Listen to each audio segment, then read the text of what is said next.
Bom dia, estamos iniciando a sessão do dia 20, pela manhã, 9 horas da manhã.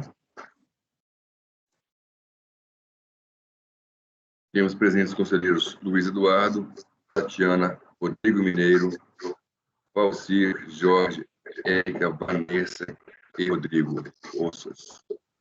Agora tem que falar o sobrenome, né? Dois Rodrigos. Dois Rodrigos, dois Mineiros, só que um Mineiro no nome. Vamos começar com o item 140 da pauta. Pode chamar o patrono, recorrentes, fazenda e rebate açúcar e álcool. Doutora Vanessa, relatora, teremos somente acompanhamento. Farei a convocação, presidente. Valcir, quando você fica com o microfone aberto, parece o barulho do mar, assim, batendo atrás, é isso? Não, pô. É, o barulho do mar é meu aqui.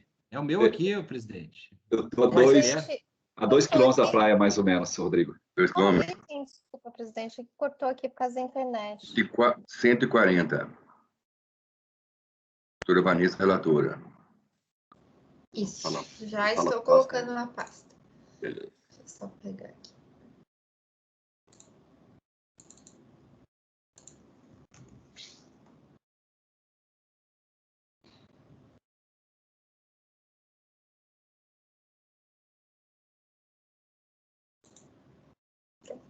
Podem abrir, se quiserem. Abre, Vanessa. Patrono convocado, presidente. A doutora Maria Concílio também está presente? Sim, ela já está entrando na sala. Bom dia a todos. Bom dia, doutora Maria Concília. Bom dia. Bom dia. Bom dia. Bom dia, Camila. Tudo bem? Tudo bom?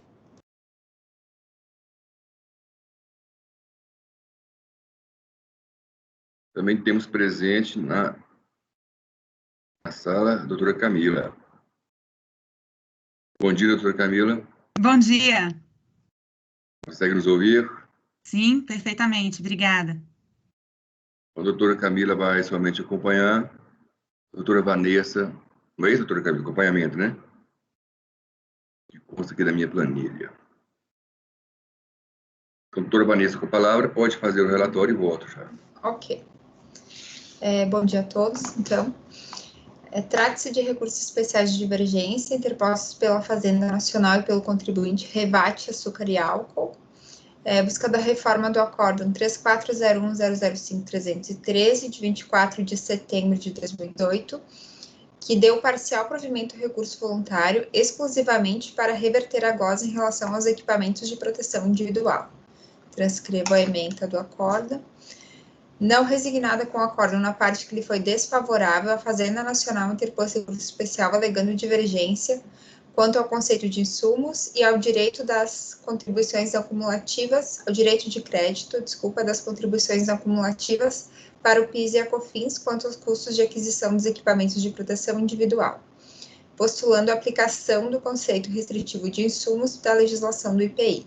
Então, como paradigmas, trouxe os acórdãos 203.12.488 e 9303.002.659 para a matéria 1 e 3403.002.477 para a matéria 2. Então, foi dado seguimento ao recurso especial da Fazenda, conforme o despacho de admissibilidade de fevereiro de 2019.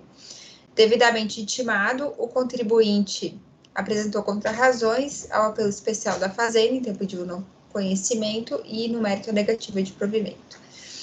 Na mesma oportunidade, a empresa Revate interpôs recurso especial de divergência, insurgindo-se quanto aos seguintes pontos: o conceito de insumos no regime não cumulativo do PIS e da COFINS, custos de transporte da matéria-prima, comprovação, insumos da fase agrícola, máquinas, veículos, peças, manutenção, créditos extemporâneos, necessidade de retificação do DACOM, cálculo do crédito presumido. Então, aqui trouxe também os paradigmas, citei todos eles aqui e relacionei com as matérias.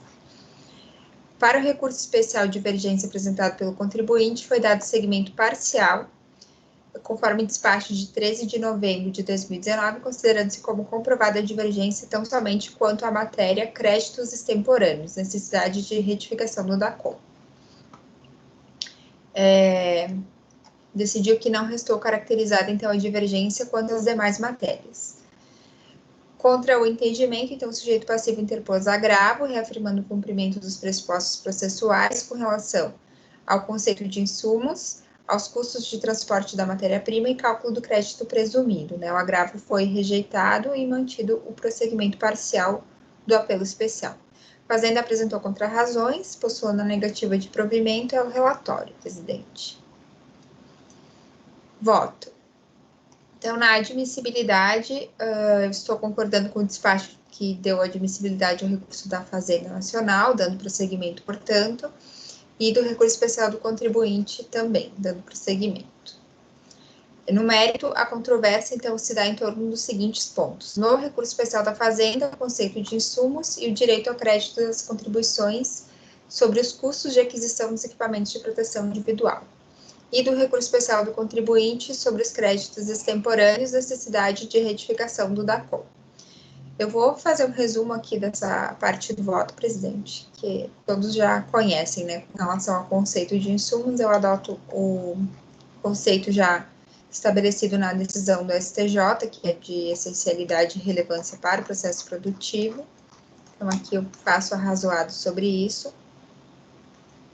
E aí, então, depois eu passo a discorrer sobre os equipamentos de proteção individual, que foi a única matéria com item específico contra o qual a Fazenda se insurgiu, né? No acórdão recorrido foi deferido o pedido de crédito com relação às despesas com aquisição de equipamentos de proteção individual para os empregados, reportando-se aos argumentos utilizados no acórdão 3402005289, proferido no processo do mesmo contribuinte Revate, cujo excerto é reproduzido abaixo. Então, glosa de EPIs e equipamentos de proteção individual. Aduza recorrente que a fiscalização efetuou a glosa em itens que são enquadrados na categoria de equipamentos de proteção individual por não exercerem nenhuma ação direta sobre o produto em fabricação, álcool industrial, não se enquadrando, portanto, aos preceitos do inciso 2 do artigo 3º da Lei 10.833. Afirma que fornece aos seus trabalhadores, por força da lei, só corrigir aqui, os seguintes itens de segurança e proteção individual, especialmente desenvolvidos para evitar que estes sofram ferimentos quando em atividade. Óculos de segurança para evitar que os olhos sofram qualquer contato com fagulhas, radiações, partículas, respingos e demais riscos pertinentes ao trabalho.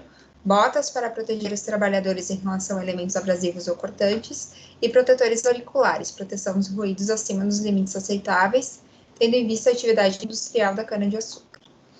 De fato, os trabalhadores da indústria necessitam dos equipamentos especiais de segurança e proteção devido ao contato com equipamentos contundentes e outros com temperatura e nível de ruído elevados, além de trabalhos com soldas e maçaricos, entre outros. Então, portanto, em relação a despesas com aquisição de EPIs para empregados, como afirmado pela recorrente seu recurso, não há dúvida de que os equipamentos são insumos, pois utilizados diretamente no desempenho de serviços dentro da fábrica, né? Então, aqui a conclusão. Então, neste caso, passa a necessário observar que tais itens, desde que não estejam incluídos no ativo mobilizado, correspondem ao conceito de insumo estabelecido na legislação, são consumidos pela utilização dos empregados diretamente na prestação de serviços dentro do parque fabril da empresa. Então, tratam-se de insumos. Cita ainda acórdãos da nossa turma aqui da Câmara Superior, que é o 9303005192 de 2017, que as despesas com EPI são ocasionadas dentro do processo produtivo, né? Então, reconheceu o direito ao crédito com relação a óculos de segurança, botas e protetores auriculares. Entende-se não merecer reforma a acórdão recorrido nesse ponto. As despesas com aquisição de equipamentos de proteção individual são indispensáveis ao processo produtivo do contribuinte, ainda que não exerçam nenhuma ação direta sobre o produto em fabricação, álcool industrial, pois, conforme esclarecido em sede de contrarrazões pela empresa, os trabalhadores da indústria têm contato com equipamentos contundentes e outros com temperatura e nível de ruído elevados, além de soldas e maçaricos, devendo constantemente estar utilizando os equipamentos de proteção individual. Além disso, referidos EPIs devem obrigatoriamente ser fornecidos pelo empregador por força da legislação nacional, sob pena de possível embargo das atividades empresariais pelo Ministério do Trabalho e Emprego. No sentido de considerar como essenciais ao processo produtivo fornecimento de equipamentos de proteção individual, pode-se citar os acordos 9303008645, 9303009658, 9303009656 e o 9303008474, todos da nossa turma. Então, portanto, eu estou negando o provimento do recurso especial da Fazenda. Quer fazer a votação em separado, presidente, ou posso ir para o do contribuinte? Vamos fazer separado da Fazenda. Tá. Ok. Doutor Luiz Eduardo. Acompanho a relatora, senhor presidente. Doutora Tatiana. Com a relatora. Doutor Rodrigo Mineiro. Com a relatora. Doutor Valcir. Com a relatora. Doutor Jorge. Com a relatora. Doutora Érica. Com a relatora. Também voto com a relatora. Recurso da Fazenda foi negado provimento por unanimidade de votos. Recurso do contribuinte agora trata só de um assunto, né? Só de uma matéria, que é o crédito. Só crédito extemporâneo. Obrigada, presidente. Então, crédito extemporâneo e comprovação. O aproveitamento de créditos extemporâneos no âmbito do regime não cumulativo das contribuições do PIS e da COFINS está lastreado na previsão contemplada no parágrafo 4º do artigo 3º das leis 10.637 e 10.833. Então, aqui eu transcrevo, né? Do valor apurado na forma do artigo 2º, a pessoa jurídica poderá descontar créditos calculados em relação ao crédito não aproveitado em determinado mês, poderá ser nos meses subsequentes. Assim, conforme preceitua o artigo 170 do CTN, detendo o contribuinte crédito líquido e certo, vencidos ou vencentes, poderá exercer seu direito de compensação contra a Fazenda.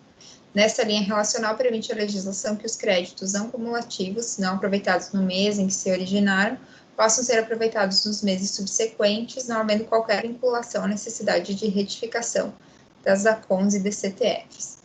Na linha de interpretação ora adotada, já existe, inclusive, decisão da Superintendência da Receita dizendo da desnecessidade de retificação da DCTF, em hipótese que se configura semelhante à presente situação. Refiro-me à solução de consulta da DISIT da terceira região fiscal, número 35 de 2005, né? Que aí eu transcrevo aqui a ementa. A compensação de créditos tributários declarados como saldos a pagar na DCTF, com créditos apurados em eventos supervenientes ao período de apuração daqueles créditos tributários, obriga o sujeito passivo à entrega de declaração de compensação, sendo desnecessária a entrega de DCTF retificadora, que tenha por fim informar a compensação efetuada. Então, com o advento da Lei 11.116 de 2005, não alterou a sistemática determinada pelo parágrafo 4º, artigo 3º das leis 10.637 e 10.833, pois limitou-se a dispor que os pedidos de ressarcimento poderiam ser apurados apenas no encerramento do trimestre, o que não significa que os saldos acumulados anteriormente não poderiam ser incluídos na pretensão de ressarcimento. Então, estou dando provimento ao recurso especial do contribuinte para possibilitar o aproveitamento do crédito extemporâneo sem a necessidade de retificação das DCTFs e da CONS. É o voto, presidente. Obrigado, doutora Vanessa. Doutor Luiz. Senhor presidente, eu, com todas as vênias, já é matéria conhecida, entendo aqui que, para que se aproveite créditos extemporâneos, é necessário fazer o controle desses créditos, e esse controle está previsto na lei pela retificação das respectivas da CON e DCTF, para que seja recalculado o saldo de cada trimestre, e aí sim, esses trimestres terão saldo recalculado, e esse saldo é que vai gerar um direito creditório a ser ressarcido. Caso contrário, nós incorremos, perdão, tem que desligar aqui, nós incorremos em dois riscos. O primeiro é de perda de controle e uma eventual possibilidade de aproveitamento duplo do mesmo valor. E outro é da eventual possibilidade de aproveitamento de créditos que já estariam, cujo direito creditório já poderia estar alcançado pelo transcurso do prazo fatal para pedido de repetição de indébito. E assim, eu, com todas as vênias, eu abro a divergência. Com voto, senhor presidente. Doutora Tatiana. Nossa, eu achei bem interessante a solução de consulta, não tinha conhecimento que a doutora Vanessa colocou. Eu acompanho a relatora. Doutor Rodrigo Mineiro. Oi, doutora Tatiana. Pena que a solução de consulta é muito antiga, né? 2005, né? Sim, mas tem uns atos também declaratórios que o CAF, que o Charles também citava, né? Essa é antiga. Eu falo porque da terceira. Eu votei no sentido que o doutor Luiz Eduardo colocou no processo, no acórdão que a Fazenda identificou como paradigma do mesmo contribuinte de relatoria do conselheiro Valdir. É o mesmo caso, mesma situação tratada aqui. Também tendo, assim como o doutor Luiz, a questão do crédito extemporâneo, necessidade de comprovação da não utilização desse saldo.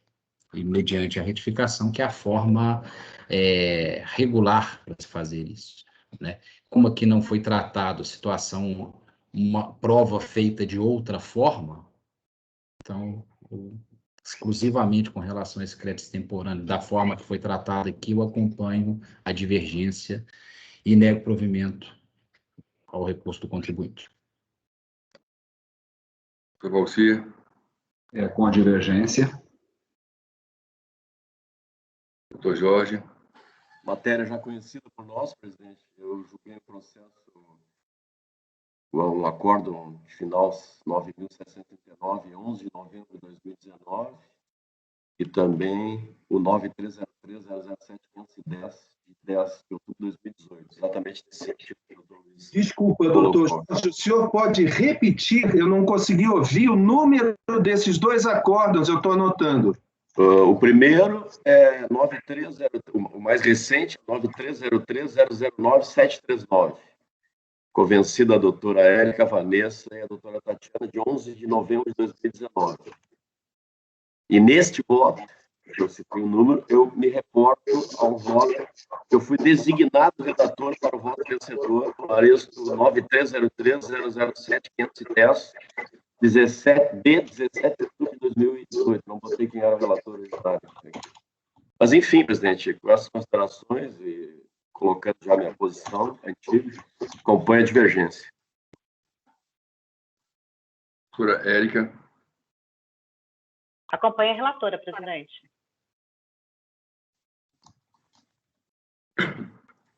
Eu fico mais ou menos em cima do muro, não estou brincando.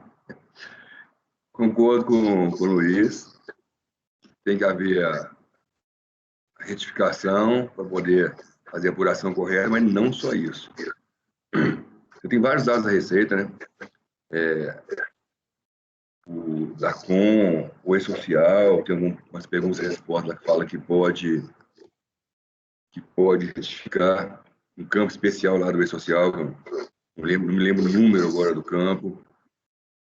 Então, normalmente eu voto como o Luiz. Teve um caso, uns 2 meses atrás, não mais, uns 6 meses atrás, que baixou a diligência e o delegado da Receita, o auditor fiscal, fez uma diligência, o delegado da Receita assinou, dizendo, não, realmente há direito a esse crédito extemporâneo. Aí eu votei a favor do crédito extemporâneo. Aí eu pergunto à doutora Vanessa, existe alguma diligência, uma declaração de autoridade dizendo, confirmando a existência desse crédito extemporâneo? Ele fez a retificação de E-Social ou outro documento no SEDACOM? Não verifiquei esse detalhe, presidente, mas posso dar uma olhada aqui. Não sei se a doutora Camila sabe. Não, né? Ou não tem.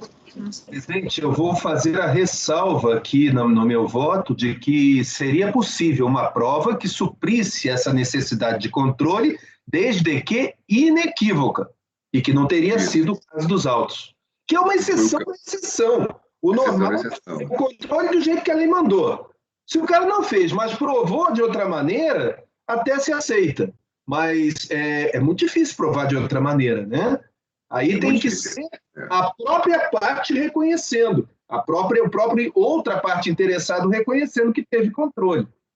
Eles aceitam a prova no E-Social por quê? Porque passou o tempo de retificar aquela DACOM, então eles abriram um campo no E-Social específico para isso. Se fosse, eu teria trazido aqui. E o outro caso seria esse. O outro caso seria alguém da arrecadação lá, alguma autoridade, falar que é devido esse crédito. E não havendo isso, eu voto com a divergência. O doutor Luiz falou que não existe. Então, por maioria de votos, negou-se o provimento do recurso interposto pelo sujeito passivo, vencidas as conselheiras Tatiana, Érica e Vanessa. Então, proclamando o resultado completo, por unanimidade de votos, negou-se o provimento interposto pela Fazenda, pela PGFN, e por maioria de votos, negou-se o provimento também ao recurso interposto pelo contribuinte, vencidas as conselheiras Tatiana, Érica e Vanessa. Doutor Luiz, para fazer o voto vencedor. O Rodrigo Mineiro não pegou nenhum ainda, hein? Daqui a pouco eu arrumo. Peguei sim, presidente. Sim, senhor. Sim. Presidente. Já estou designado, sim. Camila?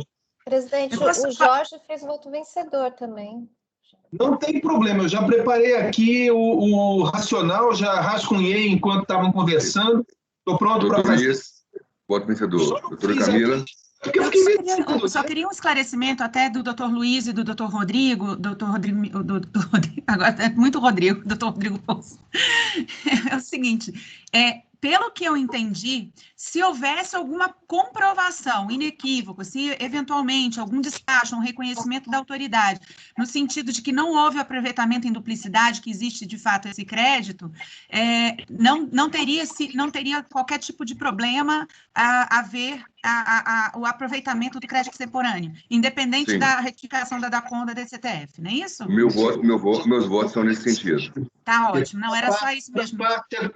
Quando a parte admite, quando a outra parte admite, a gente considera que é fato que existe. Existem outros processos, doutor Luiz, eu estou querendo tirar isso porque nós estamos trabalhando com outros processos também, para entender direito realmente o entendimento dos senhores nesse momento.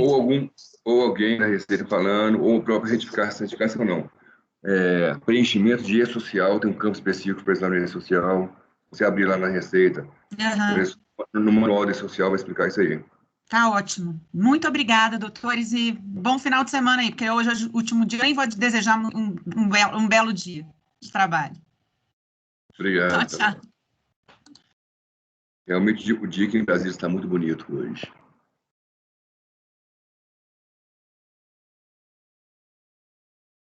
Depois dos 140, 159.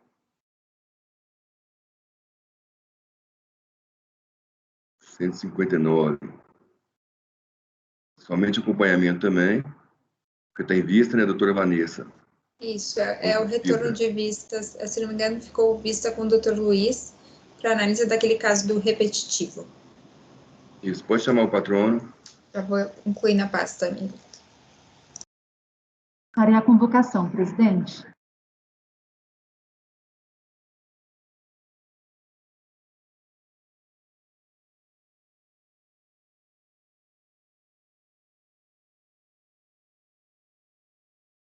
Tem 14 tentações orais por momento, estou achando muito.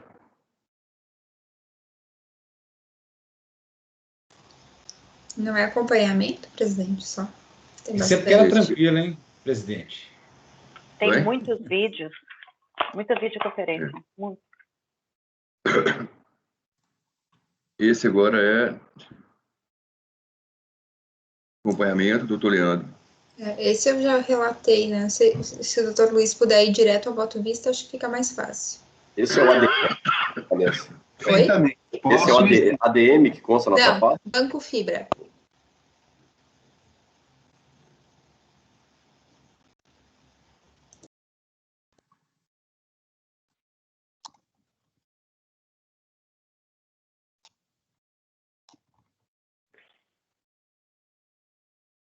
Bom dia, presidente. Bom dia, doutor Leandro. Senhores. Bom dia. Prazer em revê-los bem. Bom dia. Esse é o item da pauta 159, recorrente fazenda interessado Banco Fibra. Doutora Vanessa, relatora. Está com vista para o conselheiro Luiz Eduardo, convertido em coletiva. A relatora votou por conhecer do recurso e, no mérito, negar provimento. Bom, presidente, Doutor Luiz, pode ir direto ao voto lista? Sim, senhor. A questão aqui é a de analisar qual é o alcance do RESP 114, né, 1.40956, 1.140.956. A questão é que existe 2 parágrafos no final desse voto que eles tratam de maneira contraditória o conceito de necessidade com o conceito de possibilidade do lançamento. E aí, realmente, quando se coloca a questão, se diz, primeiro ele diz o seguinte, você não pode cobrar o crédito, né? E aí ele diz, inclusive, que o lançamento ele é um momento anterior ao processo de cobrança. Então, ele definiu que o que não pode é algo que vem depois. E logo em seguida ele diz, então não pode fazer nada.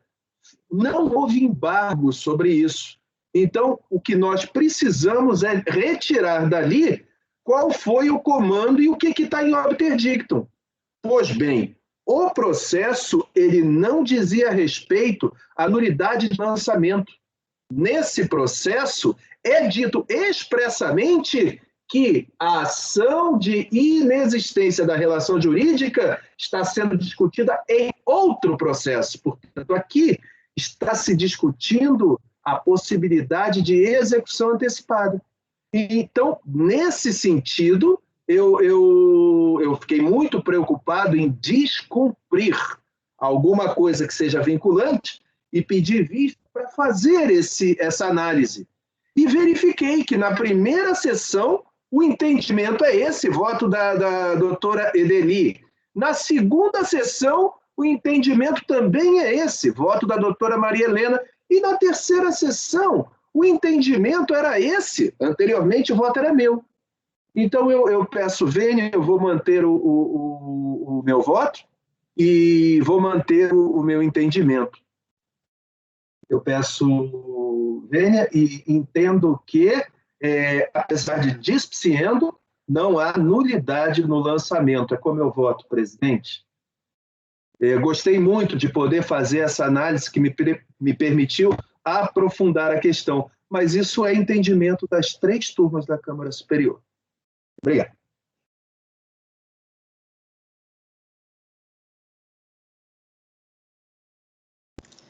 Presidente, o senhor está no mudo. Estava com o microfone desligado. Doutora Tatiana. Desculpa.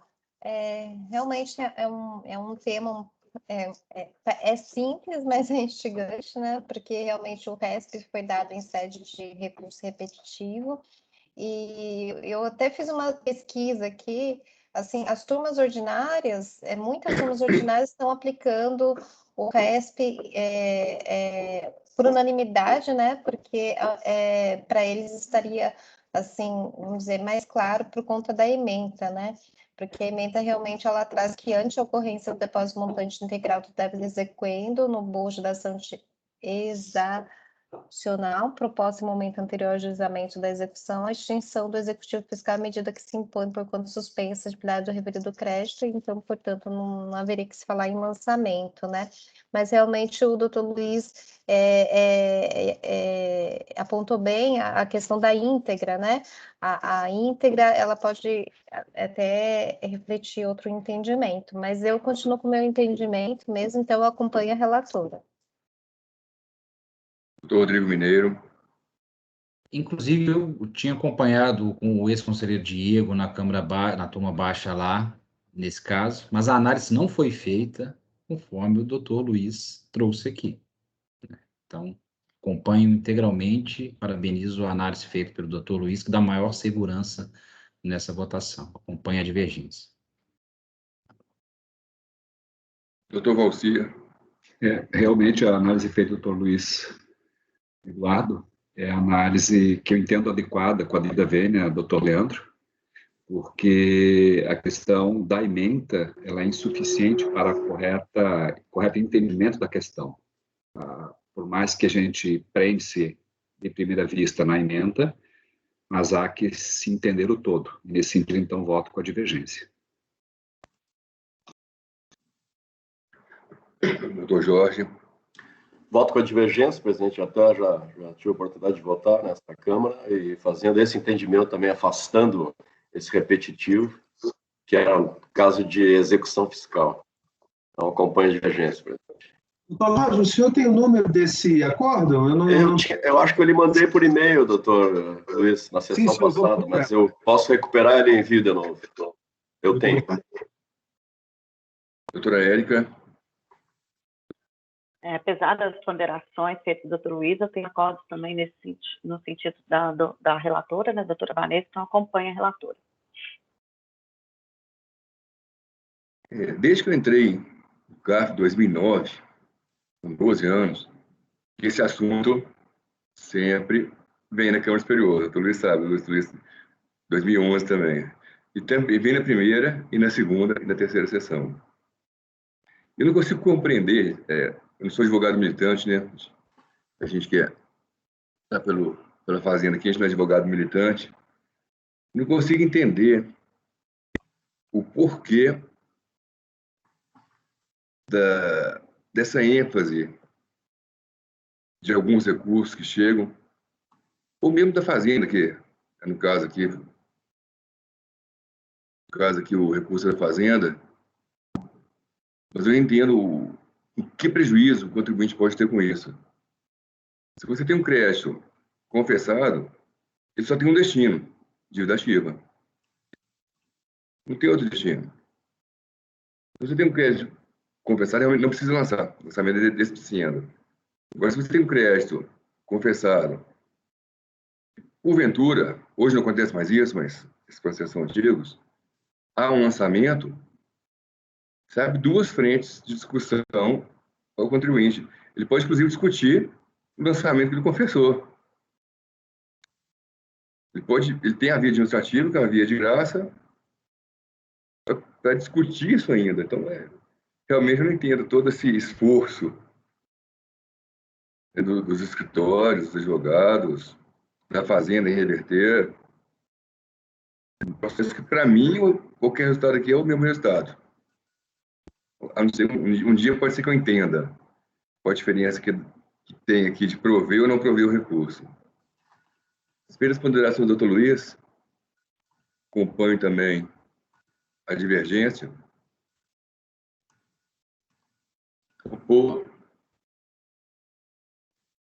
No caso, por maioria de votos, deu-se provimento ao recurso da Fazenda, vencidas as conselheiras Tatiana, Érica e Vanessa. Dr. Luiz Eduardo já está com o voto pronto. Voto vencedor. Obrigado, Dr. Luiz. Obrigado, doutor Leandro. Também. Bom dia. Obrigado, presidente. Nosso voto de saúde a senhores, senhoras e suas famílias. Até breve. Obrigada. Boa noite.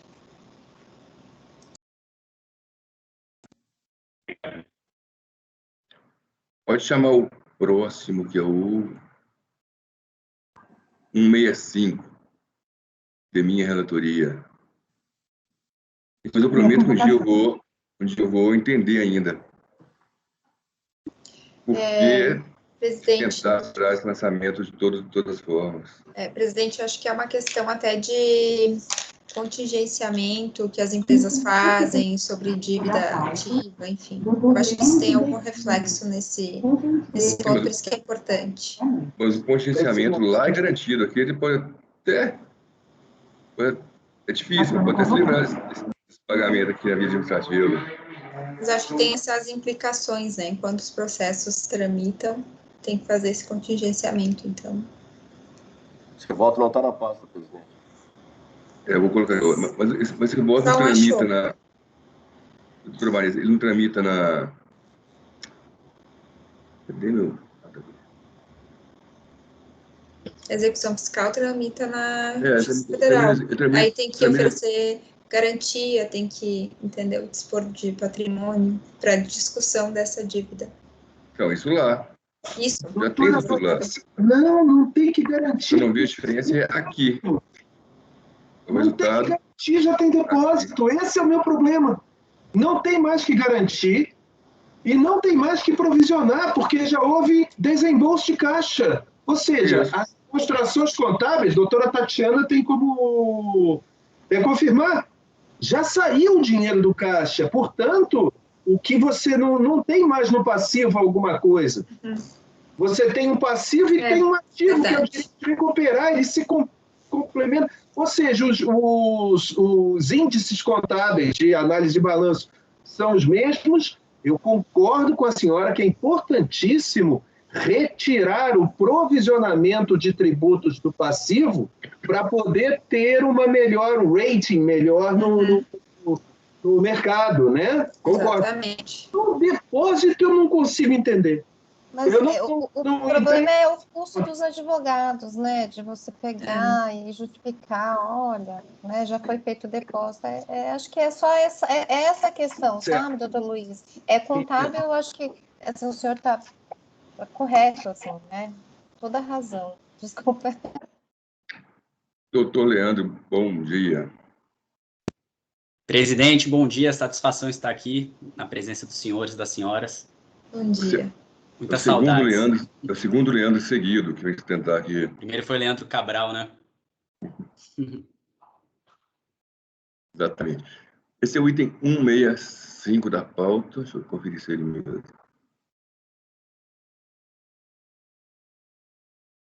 Bonita a sua parede de fundo, viu, Leandro? Ah, Tatiana, obrigado. Tem gente até que pergunta se é uma imagem, né? Mas não, é de verdade mesmo. É do Atos? É inspiração. Não é propriamente Atos Vulcão, mas é uma inspiração. Bem semelhante aos desenhos do Atos Vulcão. Exato. Muito bonito. Obrigado.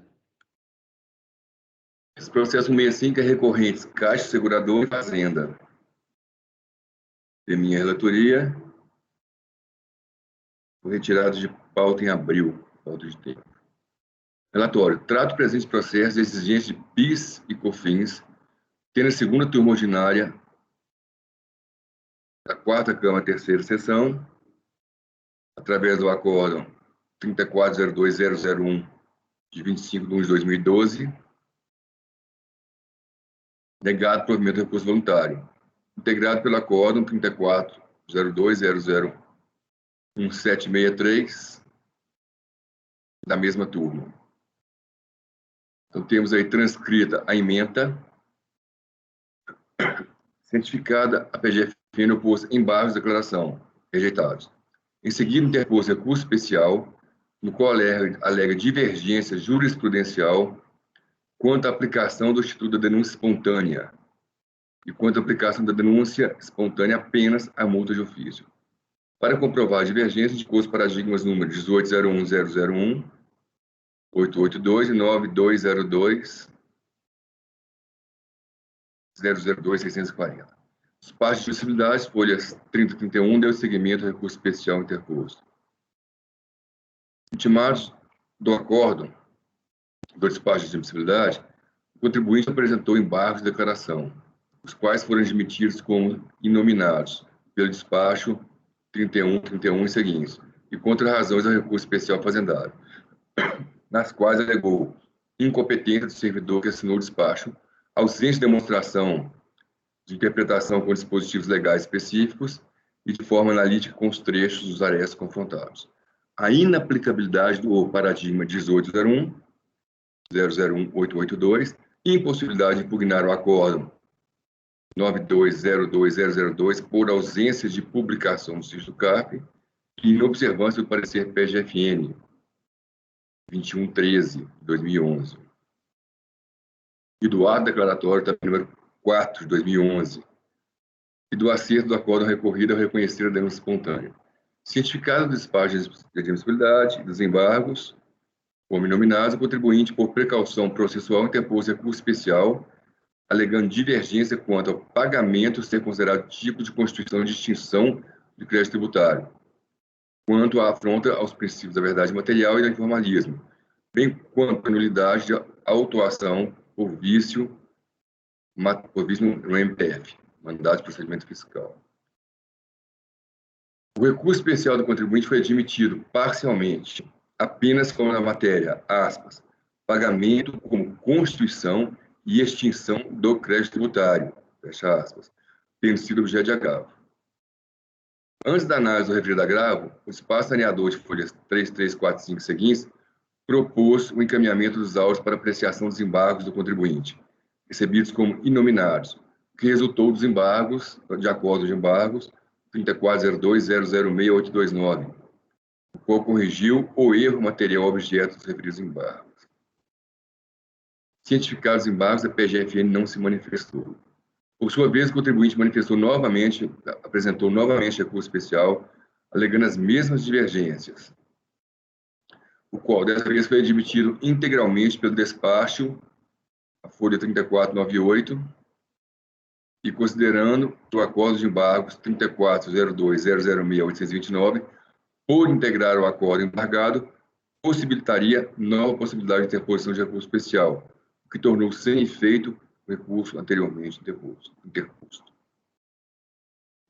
Cientificado do despacho de admissibilidade, a PGFN apresentou contra-razões alegando, em preliminar, erro no trâmite processual, requerendo a anulação do segundo despacho de admissibilidade de recurso especial, nas folhas 3498, e encaminhamento dos autos à presidência para análise do agravo, 3282,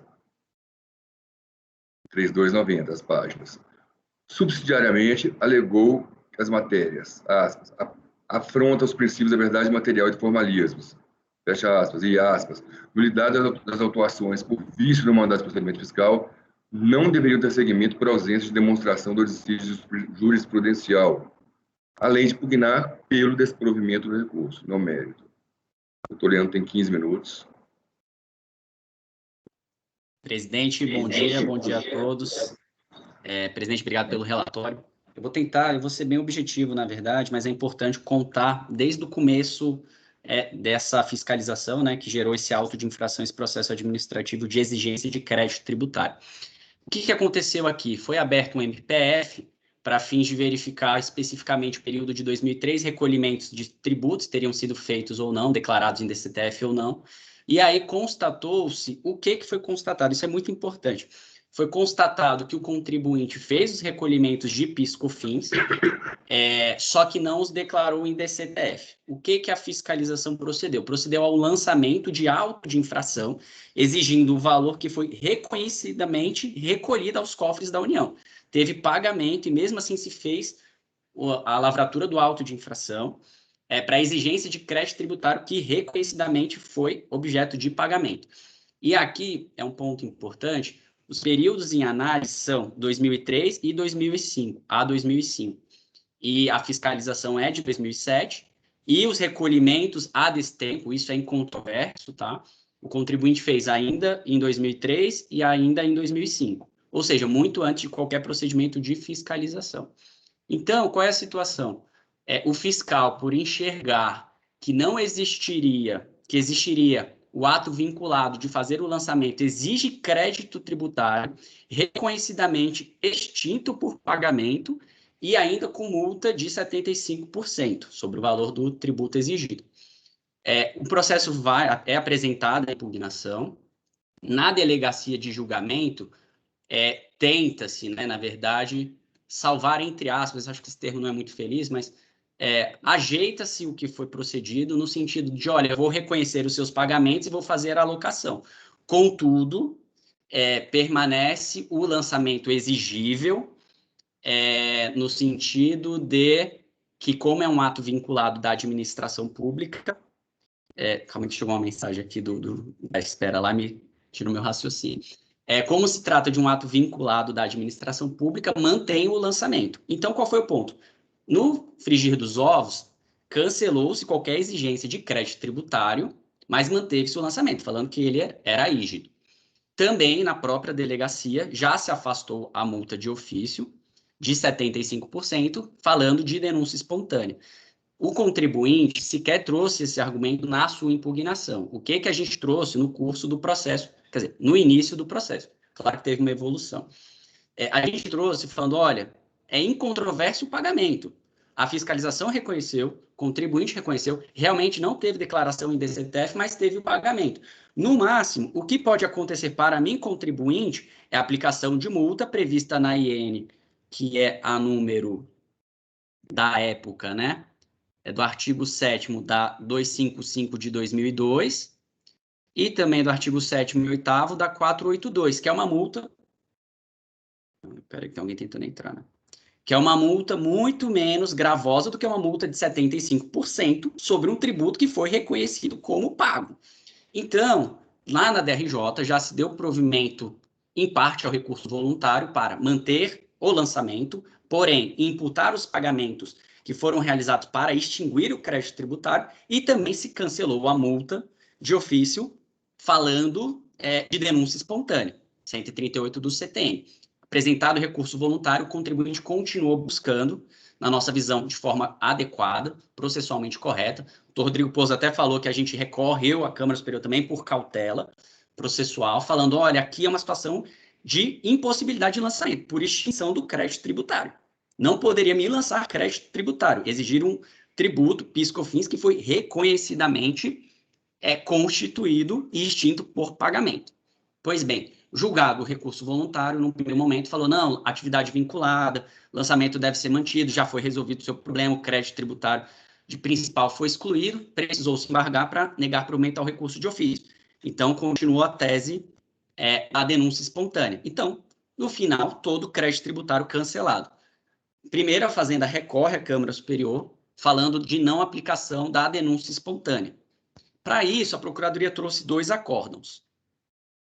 O primeiro acórdão, de turma ordinária, inclusive foi de procedência do recurso voluntário do contribuinte, paradigma, no sentido de que aplicação do repetitivo do STJ, recolhido a destempo, feitas as comunicações, reconhece a denúncia espontânea. Então, no nosso sentir, o caso sequer guarda similitude fática, seja porque tem uma convergência de entendimentos, sendo porque também, em última hipótese, meu caso é completamente desigual. Não há similitude. O meu caso, não tive retificação. Então, o que deveria ser feito? Deveria a Procuradoria pegar um paradigma em que não se fez a retificação, não se declarou em DCTF e se negou o provimento, já que não se declarou e se deu provimento. Então, esse é o ponto número 1. O acórdão número 2 da Procuradoria, que é um acórdão dado 9202, segunda turma da Câmara Superior, é um paradigma que aplica uma jurisprudência, uma súmula antiga do STJ, que fala que para tributo sujeito a lançamento por homologação, não se aplica denúncia espontânea. Entendimento que há muito foi superado. Então, assim, o que a gente quer mostrar aqui é que a decisão da turma ordinária que reconheceu a denúncia espontânea não merece sequer ser revista, porque os paradigmas da Procuradoria não guardam coerência, não guardam a similitude fática necessária para a abertura da via especial. E no nosso caso, no nosso recurso especial, o que é importante aqui é justamente o reconhecimento de que, quando foi feito o lançamento em fiscalização, todos os tributos aqui exigidos já tinham sido recolhidos com DARF apresentado, a Fazenda tinha conhecimento, o fiscal na intimação tinha conhecimento, então ele jamais poderia lançar o tributo, me cobrar o tributo já recolhido por meio de DARF, não estou nem falando de compensação, porque o que ele lançou aqui foi somente valor recolhido, extinção por pagamento.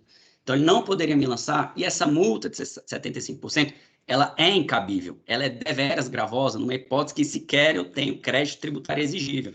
O que poderia ter sido feito, que a gente reconheceu desde a impugnação, era a multa por não declaração em DCTF, prevista na portaria na IN 482 de 2004 e 255 de 2002, para os fatos geradores de 2003 e 2005.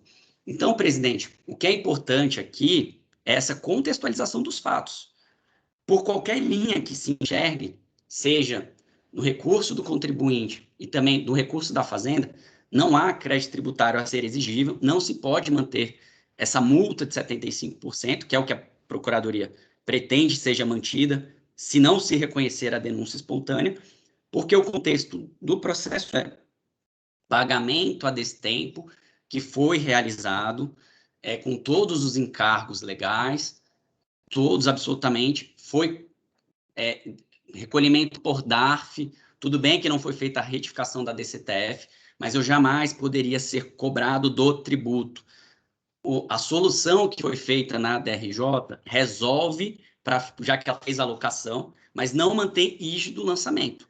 O lançamento não poderia ter sido feito. Então, consequentemente, seja pela denúncia espontânea ou não, não se pode manter do contribuinte essa multa, que é o que está aqui de crédito tributário sendo discutido. E ainda, o repetitivo do STJ se aplica estritamente à hipótese do contribuinte. A ementa, no item 5 e 6, fala de uma situação semelhante em tudo, onde o contribuinte também não fez retificação, mas fez o pagamento anterior, a administração sabia, e isso gera uma confissão de dívida, uma extinção de crédito tributário. Então, o próprio repetitivo também se aplica em favor do contribuinte. Então, presidente, conselheiros, conselheiras, o que se coloca aqui o recurso da Fazenda, primeiro, não merece ser conhecimento, não existe similitude entre os casos. Aqui é um caso talvez mais específico. E do contribuinte, assim, deve ser dado provimento porque o crédito tributário é causa de extinção, o pagamento do crédito tributário é causa de extinção. Então, não teria o crédito tributário a ser lançado. Presidente, são essas as colocações. Eu me coloco inteiramente à disposição. Muito obrigado.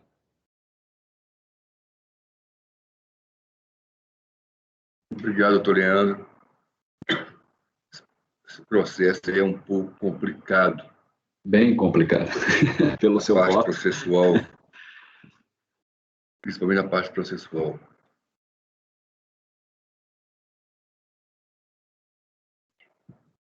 Voto. Do recurso especial da Fazenda. Os autos é tão complicado que eu vou ler o meu voto e vocês podem ajudar a concluí-lo. Já está concluído, mas ajudar na formação da parte positiva. Os autos foram encaminhados à PGFN em 24/5/2016. Retorno no CAF em 25/5/2016. Tempestivo, portanto. Por outro lado, o contribuinte foi cientificado por despacho de admissibilidade em 18/2/2016, tendo protocolado contra razões de forma prematura em 29/7/2016, portanto, tempestivamente. Nos termos do parágrafo 4º do artigo 208 do CPC, aplicados subsidiariamente nos termos do letra R. Nos termos do parágrafo 4º, artigo 218 do CPC, aplicados subsidiariamente ao processo administrativo fiscal. Preliminarmente, é necessário analisar as alegações de indevido processo legal. O contribuinte, em suas contrarrazões, questiona a competência da autoridade que assinou o despacho de admissibilidade de recurso especial interposto pela Fazenda Nacional, afirmando que o conselheiro que assinou não era presidente da 4ª Câmara, 3ª Sessão. Eu assinei esse despacho como presidente de sessão. Verifico que o despacho foi assinado pelo presidente da 3ª Sessão de julgamento, em cumprimento ao disposto no artigo 18, 3, anexo 2 do RICAF. Referido dispositivo prevê a competência do presidente da Câmara para a assinatura do despacho de admissibilidade de recurso especial. Aí vem, cabe aos presidentes de Câmara admitir ou negar seguimento ao recurso especial em despacho fundamentado. Em princípio, poderia haver uma incongruência entre os dispositivos de competência utilizados no despacho de admissibilidade e a autoridade que o assina. Todavia, o presidente de sessão pode assinar o despacho de admissibilidade de recurso especial nas ausências simultâneas do presidente de Câmara ou substituto, conforme artigo 19, inciso 7, anexo 2 do RICAF. Artigo 19.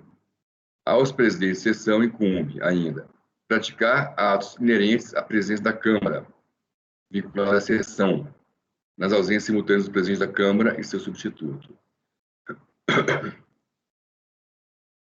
No caso, o conselheiro Gilson Macedo Rosenburg Filho presidiu a 4ª Câmara de 8/4/2015 a 22/2/2016, ficando o cargo vago até 26/6/2016, quando foi nomeado o conselheiro Andrada Máscara no Natal pela Portaria 320 de 2016. Também não havia nomeação de presidente substituto. Assim, na data do despacho, em 2/6/2016, o presidente da 3ª Sessão de julgamento possuía competência para assinar a admissibilidade de recurso especial. Afasto, assim, a alegação de incompetência. O contribuinte questiona também a ausência de apreciação do paradigma 9202-002-640.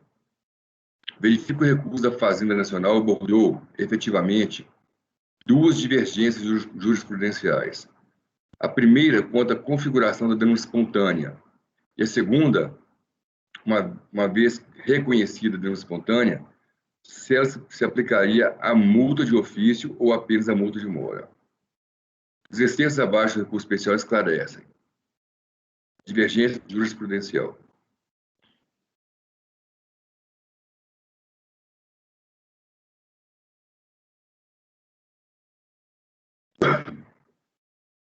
A segunda turma ordinária negou o provimento ao recurso de ofício para manter a exclusão da multa de ofício, por força de suposta denúncia espontânea. Contudo, a análise dos autos indica que não existiu declaração de débito. A turma também não se manifestou sobre esse fato, mês após a apresentação de embargos de declaração. Portanto, divergido da jurisprudência do CAF, que, acompanhando o entendimento da STJ, exige declaração de débito para a configuração da denúncia espontânea. Segundo a jurisprudência do STJ, quando o sujeito passivo paga o débito, mas não apresenta declaração ou outro ato que dê conhecimento da infração compensada, não haverá configuração da denúncia espontânea. Segundo a linha de raciocínio do paradigma, é fundamental a existência da declaração de débito para a configuração da denúncia espontânea. Ademais, convém observar que a decisão recorrida ao enquadrar o caso como denúncia espontânea excluiu a multa de ofício. Nesse ponto, também divergiu do acórdão número 9202.002.640, na medida em que esse defende a exclusão da multa de mora e não da multa de ofício quando ocorre denúncia espontânea. Vejamos. Desse modo, o acórdão recorrido divergiu da jurisprudência que exige a declaração do débito para a configuração da denúncia espontânea, na medida em que desconsiderou essa necessidade. E divergiu também da jurisprudência que excluiu a multa de mora e não a multa de ofício, quando ocorre uma denúncia espontânea. Constate-se que há arguição de divergência de 2 matérias, sendo que para cada uma a PGF indicou um paradigma. Porém, o despacho de admissibilidade analisou apenas a primeira matéria, conforme abaixo transcrito.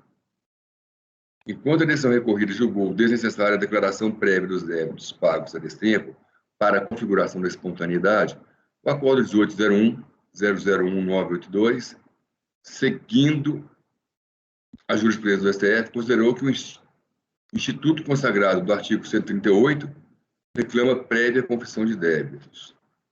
Entendo configurado o dissídio desde já, dispensando-se a análise do paradigma 9202.002.640. Houve, de fato, um equívoco no despacho, ao considerar que o segundo paradigma se referia à mesma comprovação de divergência do primeiro paradigma acatado, quando, na realidade, se referia à segunda divergência arguída, a qual ficou sem análise. Assim, é necessária a realização da admissibilidade quanto à possibilidade de excluir a multa de ofício, quando reconhecida de denúncia espontânea, de modo a possibilitar o contribuinte a apresentação de eventuais agravo ou contra-razões. Caso ultrapassadas essas questões preliminares relativas ao devido processo legal, passo a análise dos recursos dos pressupostos recursais. Presidente, sim, como dizia o doutor Henrique, quando você acaba um voto complicado, ele falava assim, agora explica. Não, é que nesse momento o senhor está dizendo que faltou a análise de uma matéria do recurso. E assim, se nós ultrapassarmos esse ponto, nós poderíamos nos manifestar sem que tenha havido ou a possibilidade de agravo pelo recorrente ou a possibilidade de contrarrazões pela outra parte. Então, me parece aqui que nós temos uma prejudicial de conversão do julgamento em diligência à Câmara recorrida para complementação do exame de admissibilidade com o retorno. Eu sei que isso não é uma unanimidade, doutor Andrada, durante algum tempo, entendeu que quem pode mais pode menos, e a gente aqui fazia o exame de admissibilidade, até a minha entrada, aí nós começamos a discutir isso, não sei qual é a posição do doutor Rodrigo Mineiro, mas eu sei que em situações como essa, o colegiado já decidiu, em outras feitas, por converter em diligência para complementação. Então, o senhor me desculpa se eu pedir a palavra, mas é que, a partir desse momento, seria despiciando se nós votássemos a conversão em diligência, presidente. Isso, que é a parte positiva aqui. Diante do exposto, voto por devolver os autos à Câmara para prolação de novo despacho de admissibilidade de recurso especial da Fazenda.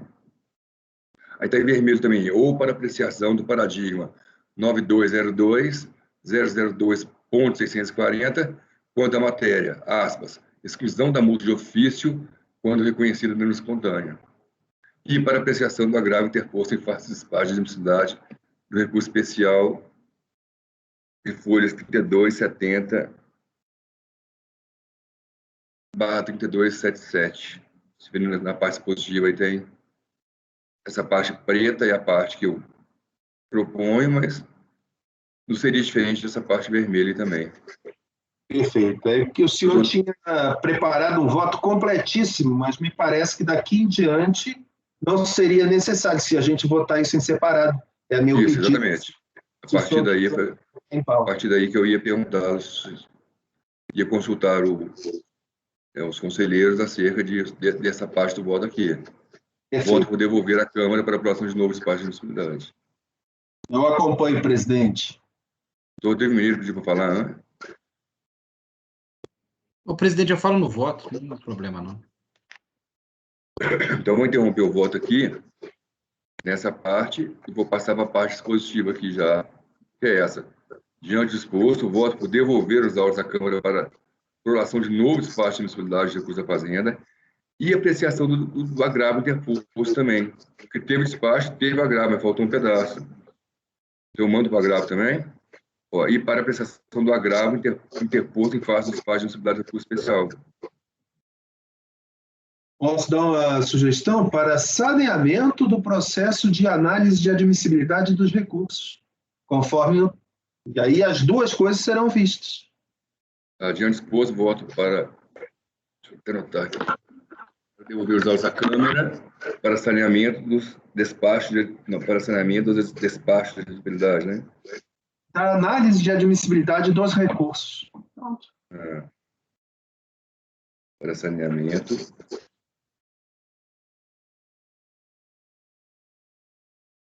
fazendo-se análise de admissibilidade dos recursos, né? Perfeito, presidente, eu acompanho. E realmente é muito complicado isso aí.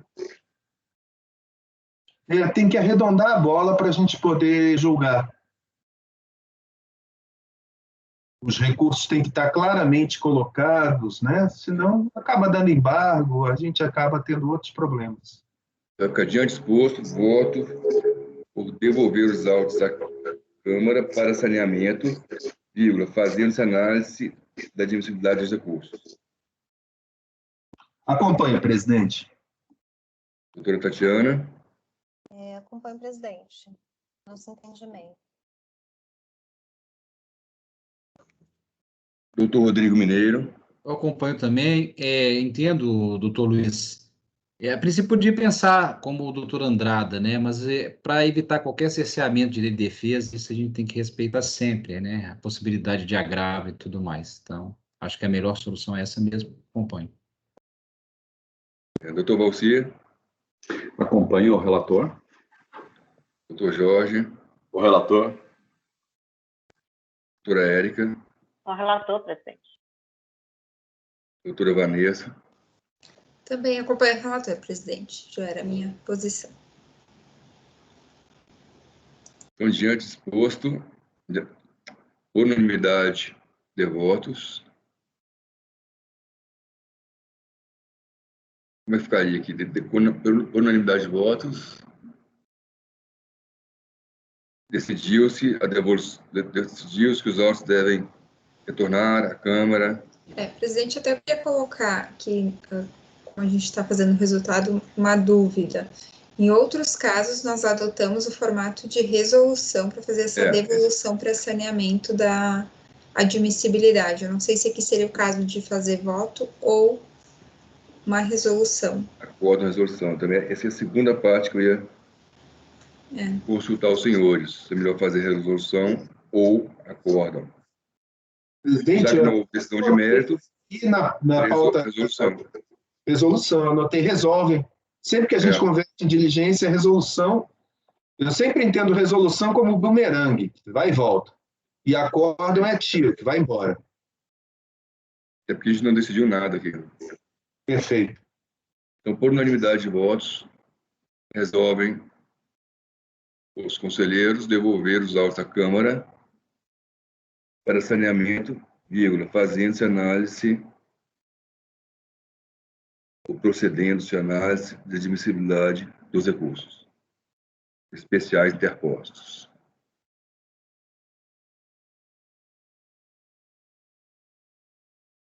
Doutor Rodrigo, como tem um agravo, acho que é melhor dos recursos só, né, de forma aberta, né? É melhor mesmo, os recursos, Agravo também é um recurso. Eu tinha feito todas as possibilidades aqui, porque caso a turma resolvesse continuar de julgamento, estaria tudo pronto já. Mas que está confuso do mesmo jeito. E fica mais confuso ainda se a gente continuasse. Então, esse é o resultado relatado. Obrigado, doutor Leandro. Presidente, muito obrigado. Obrigado a todos. Fiquem bem. Foi bom vê-los. Tchau, tchau. Obrigado. Próximo item de sustentação oral. 166. Isso foi retirado de pauta aqui. Isso, 166. Relator doutor Luiz, recorrente Fazenda, interessado Eletrocal, Indústria e Comércio de Materiais Elétricos. Patrícia, pode chamar o patrono. Thiago Ponte. Item 166 da pauta, doutor Thiago, do processo será julgado agora. Presidente, prezados colegas, já se encontra na pasta compartilhada, podem abrir à vontade.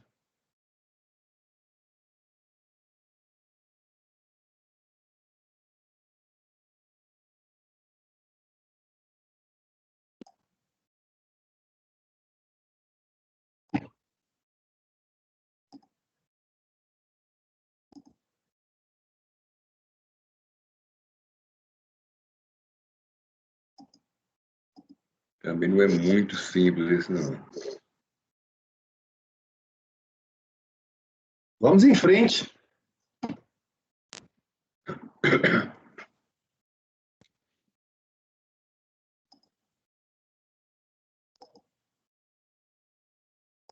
Bom dia, doutor Thiago.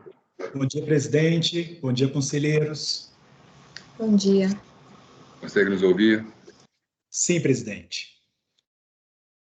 Então, esse é o item 166, recorrente Fazenda Nacional, interessado Eletrocal, Indústria e Comércio, doutor Luiz Eduardo de Oliveira Santos, relator, que está com a palavra. Pois não, senhor presidente, trata-se aqui de PIS e COFINS, o período é o ano de 2012 e o mês de fevereiro de 2013. Os assuntos de fundo são uma questão processual de supressão de instância, a questão de conceito de subvenção, aplicabilidade da Lei Complementar número 160, o recurso é da Fazenda. Lançamento original foi por conta de uma subvenção de redução da base de cálculo do ICMS, que a fiscalização entendeu ser uma receita que compõe a base de cálculo do PIS e da COFINS. A fiscalização entendeu que seria uma subvenção para custeio e assim se enquadraria no conceito de base de cálculo das contribuições na sistemática não cumulativa, por ser receita independentemente da denominação e da classificação contábil, no termo das leis 10.637 e 10.833. Bom, importante colocar aqui a título de observação que o imposto de renda e a contribuição social, esses estão sendo discutidos em outro processo, 10.925.721911, 2016-71. Pois bem, o sujeito passivo impugnou o lançamento, requerendo cancelamento. A Delegacia de Julgamento em São Paulo, no acórdão 16.77.982, negou o provimento à impugnação.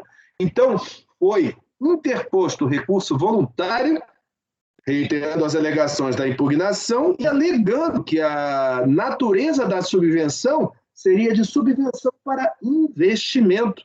Sobrevém a decisão recorrida, acórdão 3401.006.721, que deu provimento ao voluntário, entendendo que subvenção para investimento não integra a base de cálculo, desde que para isso seja comprovado tão somente vinculação e sincronia desses recursos com aquisição de bens e direitos referentes à implantação ou expansão de empreendimento econômico projetado.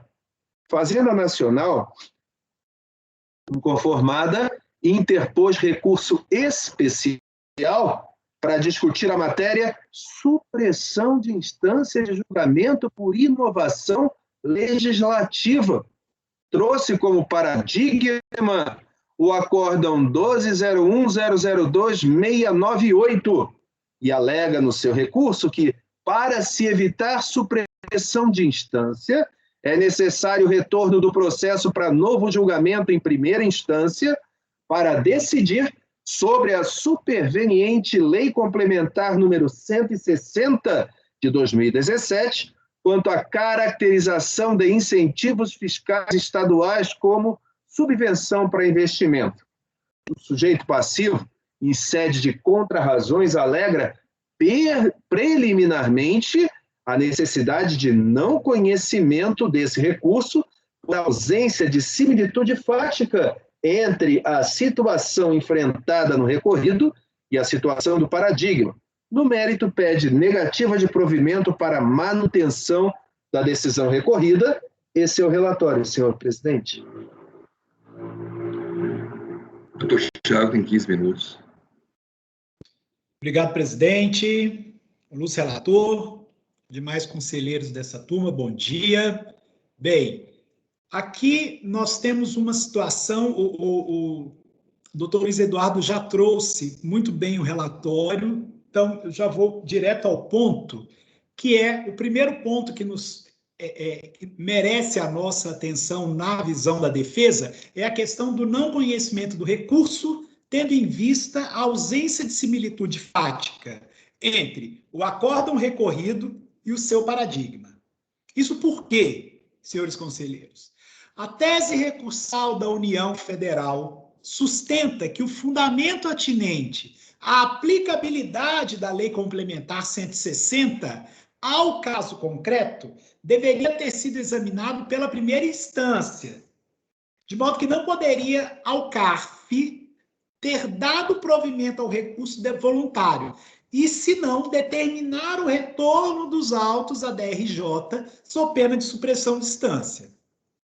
Aqui, a PFGFN ela levanta uma suposta supressão de instância, utilizando como paradigma acórdão do CARF que assinalou a supressão de instância em sede de recurso voluntário, ou seja, a dita supressão foi determinada em favor do contribuinte, mediante um provimento parcial do recurso voluntário, no caso da PGFN aqui, nos termos do artigo 33 do Decreto 70.235.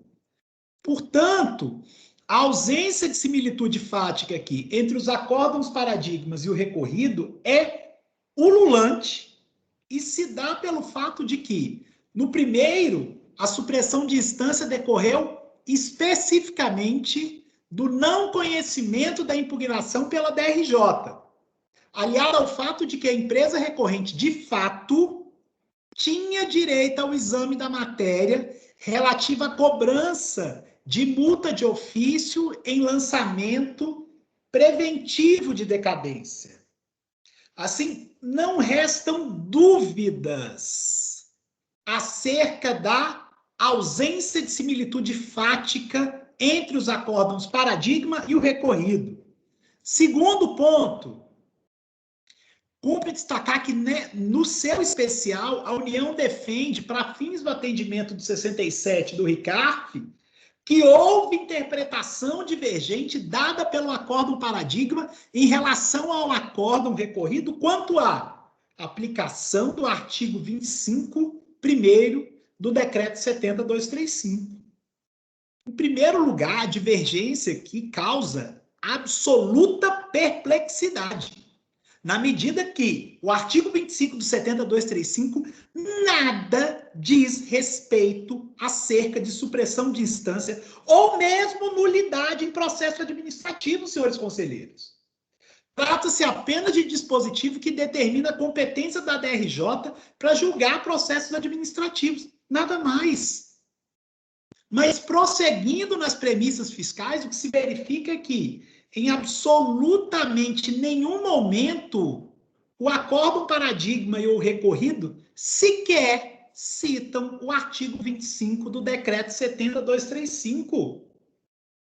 Sempre com devido respeito, se o referido artigo sequer foi citado nos acórdãos, como é possível admitir que o mesmo tenha sido interpretado de forma divergente? E mais, que essa divergência teria sido demonstrada analiticamente pelo recurso especial. Ora, aqui é claro pela necessidade não só de citação, mas que a legislação seja efetivamente analisada em seus diversos pontos. Justamente por isso defende que o recurso especial ele deve conter a demonstração da legislação interpretada de forma divergente, o que deverá ser feito analiticamente e com a indicação dos pontos nos paradigmas, o que não foi feito no caso concreto. Quanto ao mérito, e caso superada essa questão do conhecimento, o que se verifica aqui é que a recorrente ela apresentou impugnação administrativa em dezembro de 2016, antes, portanto, da Lei Complementar 160. Então, não poderia a empresa, à época da impugnação, se manifestar sobre a discussão da Lei Complementar. A DRJ, ela devidamente conheceu, analisou e julgou a defesa administrativa apresentada, tendo concluído pela manutenção integral do auto de infração. Então, o que ocorre aqui é que a matéria da lei complementar não foi ventilada em impugnação e, além de tudo, a defesa foi julgada improcedente. O fisco foi integralmente vencedor em sede de primeira instância. O que pretende aqui é rediscutir a questão da lei complementar em primeiro grau, não vai trazer nenhum proveito para o fisco. Repita-se, o que se vê na prática aqui é que a União procura invocar um prejuízo inexistente para reinaugurar o contencioso administrativo nesses autos, diante da sua impossibilidade de rediscutir o mérito, face à consolidação legislativa e à ausência de paradigma que afastasse a Lei Complementar 160. Então, pelo exposto, primeiro, pede-se aqui o não conhecimento do recurso da Fazenda, seja por ausência de similitude fática, seja por ausência de divergência na interpretação da legislação e, caso ultrapassadas preliminares de conhecimento, requer que seja desprovido o recurso da União, tendo em vista a incontestável inexistência de supressão de instância no caso concreto, devendo manter-se na íntegra o acórdão recorrido pelos seus próprios fundamentos. Muito obrigado pela atenção, senhores conselheiros.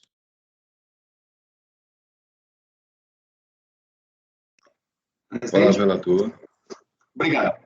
Presidente, registro que fui eu quem analisou a admissibilidade do recurso especial e, em face das colocações apresentadas em sede de contrarrazões, revejo minha análise de admissibilidade para não conhecer do recurso em face de falta de similitude fática. Explico.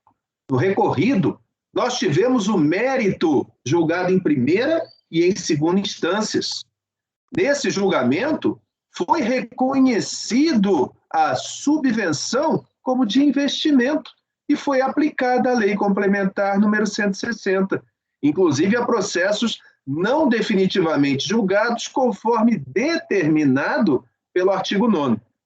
Já no paradigma, a situação, ela, apesar de haver uma referência a essa Lei Complementar 160 também no dispositivo, a situação é que a decisão de primeira instância não analisou o mérito e não conheceu da impugnação porque entendeu que havia concomitância da discussão administrativa e judicial. Então, na segunda instância, tendo sido afastada essa prejudicial, essa preliminar, perdão, foi afastada a concomitância e aí fica necessário julgamento pela instância que não teve decisão de mérito quanto ao lançamento da multa, entendendo que a ação judicial não alcançava essa matéria. Aí foi determinado para análise do mérito como um todo. E apenas, no meu entendimento, lendo agora todas as peças, não apenas o recurso, eu vejo que foi asseverado que nessa análise fosse considerada a Lei Complementar 160 de 2017 no paradigma por pertinência do tema, como um obter dictum, porque quando você reanalisa um determinado recurso, você tem que considerar todas as leis vigentes. Repare-se, no paradigma, o motivo determinante do retorno foi a necessidade de apreciação do mérito da impugnação no tocante à matéria cuja concomitância foi afastada, e não a superveniência da norma sobre o tema. Para a configuração da diferença, entendo que seria necessário que a recorrente tivesse trazido, a título de paradigma, um acórdão no qual, tendo havido julgamento de mérito na primeira instância, na decisão ACOR, o colegiado determinasse nova análise por conta de uma alteração normativa superveniente. Não foi esse o caso. Então, por isso eu voto por não conhecer, caso vencido passe ao mérito, senhor presidente. Vamos votar primeiro o conhecimento. Doutora Tatiana. Bem complicadinho mesmo, mas o doutor Luiz, ele foi muito claro, né, como sempre. Então, eu acompanho o relator. Doutor Rodrigo Mineiro. Acompanho o relator, presidente. Doutor Valcir. Excelente análise com o relator. Doutor Jorge. Com o relator. Doutora Érica. Com o relator. Doutora Vanessa. Excelente análise do Dr. Luiz Eduardo. O Dr. Tiago também fez uma sustentação oral claríssima, então eu acompanho o relator. Também acompanho o relator. Por unanimidade de votos, não se conheceu do recurso especial interposto pela Fazenda. Muito obrigado, senhores. Tenham todos uma boa sessão. Fiquem bem. Até logo. Tchau, tchau. Obrigado, doutor Tiago. Doutora Vanessa, quer um intervalo? Sim, por favor. Vejo todo mundo fazendo assim, ó. Intervalo até 12h10. 15 minutinhos, então. 10h50 a gente retorna. Tá ótimo. Obrigada, presidente. Pode até interromper a gravação, Patrícia. Até daqui a pouco. Gravação interrompida, presidente.